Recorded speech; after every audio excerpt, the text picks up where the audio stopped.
தமிழ்நாடு அரசியல் களம்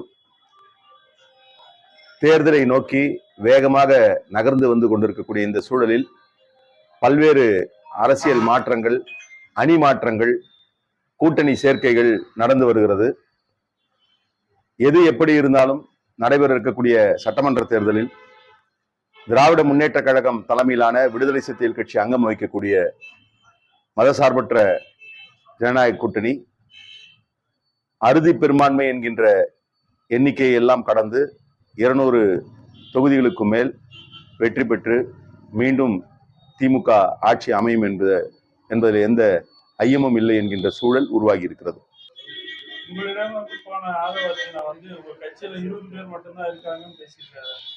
அவருக்கு அடிச்ச அடியில அடுத்த நாளே பொறி கலங்கி அவர் சொன்ன ஸ்டேட்மெண்ட் நீங்க பாக்கலையா?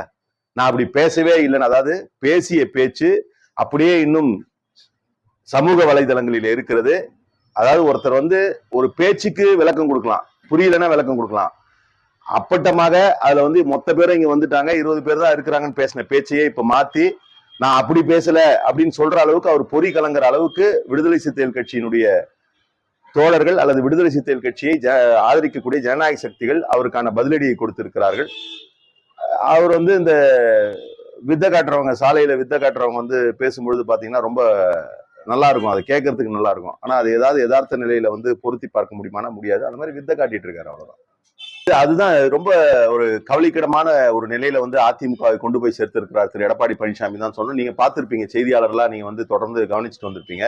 எந்த சூழலையும் விடுதலை சிறுத்தை கட்சியுடைய தலைவரான எழுச்சி தமிழர் ஒரு கருத்தை தொடர்ந்து வலியுறுத்துவார். தமிழ்நாட்டில் இருதுருவ அரசியல், குறிப்பாக திமுக அதிமுக என்கிற இருதுருவ அரசியல், திராவிட அரசியலை பேசக்கூடிய கட்சிகள் இருந்தாதான் தமிழ்நாட்டினுடைய நலனுக்கு நல்லது என்கின்ற அடிப்படையில அதிமுக தேய்ந்து விடக்கூடாது அல்லது அதிமுக வலுவிழந்து விடக்கூடாது என்பதை தொடர்ச்சியா சொல்லிட்டு வந்திருக்காரு. அவருடைய கவலையை இன்றைக்கு மெய்ப்பிக்கின்ற வகையில இன்றைக்கு அதிமுக செயல்பாடுகள் இருக்கிறது என்பதுதான் தாவேக்காவோட நிலைப்பாடு என்பதை விட இப்ப அதிமுக கூட்டணி உறுதி செய்யப்பட்டிருக்கு. திமுக கூட்டணி பல ஆண்டுகளுக்கு முன்பாக உறுதி செய்யப்பட்டு இன்றைக்கு வரைக்கும் உறுதியா இருக்கு. அப்ப இந்த நிலையில அவர்கள் இது ஏற்கனவே எல்லாரும் சொன்னதுதான். அவர்களுக்கு தாவேக்காக்கு டிவிகேக்கு யாரும் கூட்டணியில போறதுக்கான வாய்ப்பு இல்லை என்பது முதல்லயே சொன்னோம். இன்னும் கூட சொல்ல போனா இந்த விஷயத்துல முதல்ல அவருடைய பலகீனத்தை அல்லது அவருடைய செயலற்ற தன்மையை வெளிப்படுத்தியவர் விடுதலை சிறுத்தைகள் கட்சியுடைய தலைவரான எழுச்சி தமிழர் தான். அவங்க எவ்வளவு இந்த மாதிரியான ஒரு அரசியல் தளத்துல எவ்வளவு அனுபவமையோடு இருக்கிறார் என்பதை என்னைக்கு அவங்க போட்ட முதல் மாநாட்டுல நாங்க கூட்டணி கட்சிகளுக்கு ஆட்சியில பங்கு தருவோம் அப்படின்னு ஒரு அறிவிப்பை செஞ்சாரோ அப்பவே இது குழந்தைத்தனமான ஒரு அறிவிப்பு அல்லது ஒரு ப்ரீமெச்சூரான ஒரு அறிவிப்பு, அரசியல்ல ஒரு அனுபவம் இல்லாத ஒரு அறிவிப்பு என்பதை அன்றைக்கே சுட்டிக்காட்டி அறிக்கை கொடுத்திருந்தார். அதை இன்றைக்கு நிரூபித்துக் கொண்டிருக்கிறார். தான் ஏன்னா அங்க செங்கோட்டையனை போன்றவர்கள் ரொம்ப நீண்ட நெடிய அரசியல் அனுபவம் கொண்டவர்லாம் சொன்னாங்க 23ஆம் தேதி பாருங்க, 23ஆம் தேதிக்கு அப்புறம் இவங்க வருவாங்க அவங்க வருவாங்கன்னாரு. ஆனா யாருமே வரல. அவர் தினகரன் வருவாரு, ஓபிஎஸ் வருவாரு அப்படின்னாரு. போறதும் அவங்க சேர்த்துக்கிறதும் அது அவங்க விருப்பம் தான். ஆனா இது போன்ற எதிர்பார்ப்புகள் எல்லாம் வெளிப்படுத்தினாரு. இன்றைக்கு டிடிவி தினகரன் அவர்கள் என்டிஏ கூட்டணியில பழையபடி போய் ஐக்கியமாயிட்டாரு. அதே மாதிரி இப்போ ஓ பன்னீர்செல்வமும் இன்னும் இன்றைக்கோ நாளைக்கோ போய் சேர்ந்துருவார்ன்ற மாதிரி செய்திகள்லாம் பார்க்கணும். இது எல்லாமே எது வெளிப்படுத்துதுன்னா அவங்க ப்ரொஜெக்ட் பண்ற மாதிரியான வலிமை எல்லாம் டிவிகேக்கு இல்லைன்றது அரசியல் அரங்குல அனுபவம் பெற்றவர்களுக்கு முழுமையா தெரியுது. ஒரு கட்சி பலமா இருக்குன்னா அவங்களை சேர்த்துக்கணும் அல்லது அவரோடு சேர வேண்டும் என்கின்ற எண்ணம் தான் எல்லாருக்கும் இருக்கும். ஆனா அவங்க கிட்ட யாருமே ஒரு ஆப்ஷனா வைக்கல. இப்ப இன்னைக்கு தேமுதிக கூட ஆப்ஷனா திமுக ஒரு பக்கம் ட்ரை பண்றாங்க, அதிமுக ஒரு பக்கம் ட்ரை பண்றாங்கன்றதான் பேசுறாங்க. அவங்க மாநாட்டிலேயே கூட அவங்க பேசுனது நீங்க கவனிச்சு பார்த்திருப்பீங்க. திமுக அதிமுக இரண்டுமே நாங்க இல்லாம ஜெயிக்க முடியாதுன்னு அவங்க பேசுறாங்க.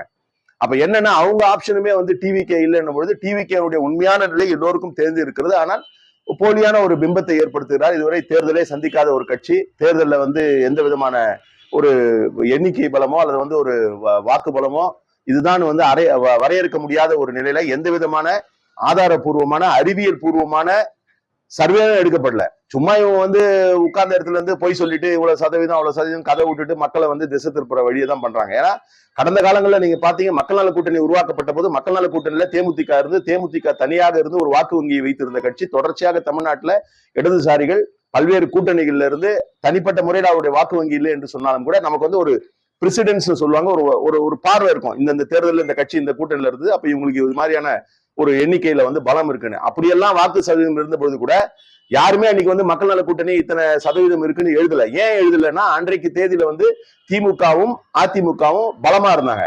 அதிமுக ஆட்சியில இருந்தது, திமுக ஆட்சியை பிடிப்பதற்கான சூழல பலமா இருந்தது. மூன்றாவதா ஒரு அணி வந்ததுன்னா அதுக்கு ஸ்கோப் இல்லைன்ற மாதிரி அப்ப இருந்தது. ஆனால் இன்றைக்கு என்ன கட்டமைக்கப்படுகிறதுனா, குறிப்பாக பிஜேபி அதிமுகவோடு இருந்து கொண்டே அதிமுகவை இந்த தேர்தலோடு ஒழித்து விட வேண்டும் என்கின்ற பணியில இருக்கு. இது பிஜேபியுடைய அல்லது பிஜேபியினுடைய செயல் திட்டம் தான். என்ன மாதிரியான செயல் திட்டம் தான்? ஒரு பக்கம் வந்து அதிமுக கூட கூட்டணியில இருக்காங்க, இன்னொரு பக்கம் அதிமுக வலுவிழுதுன்னு ஒரு கதையை வந்து கட்டி அமைக்க பார்த்தாங்க.